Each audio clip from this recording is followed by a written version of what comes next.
Voilà, Peter Padfoll est toujours avec nous. Je le disais, votre don de dessinateur, vous le mettez aussi au service de votre combat pour l'inclusion des autistes dans notre société. Vous venez de publier 2 livres, 2 albums aux éditions La Boîte à Pandore pour mieux comprendre et accepter les autistes. Alors ces 2 livres, c'est Comment garder un enfant autiste quelques heures pour aider ses parents, ça c'est le premier.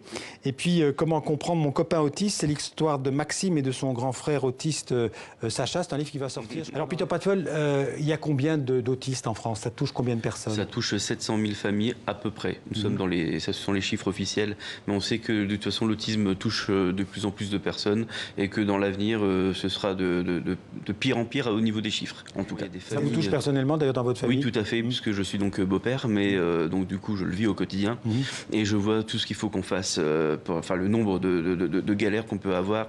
Parce que c'est vrai, ce sont d'abord les familles, les parents, les frères et sœurs qui sont les premiers au contact avec la personne autiste et pour qui c'est parfois le plus difficile. Et ça, c'est surtout la thématique de votre 2e livre, Comment comprendre mon copain autiste, puisque en fait ça raconte l'histoire d'une famille. Hein. Oui, tout à fait. En fait c'est la famille, mais c'est aussi l'inclusion scolaire, parce que nous en parlons beaucoup avec Emmanuel Macron et son gouvernement. Et donc, on peut dire que l'autisme, c'est pas une maladie, c'est une sorte de handicap. Oui, c'est un handicap, puisque de toute façon, il n'y a rien, et pas tant que nous serons dans un monde... En fait, on les appelle les neuroatypiques, et nous, nous sommes les neurotypiques, en gros, en science. Hein.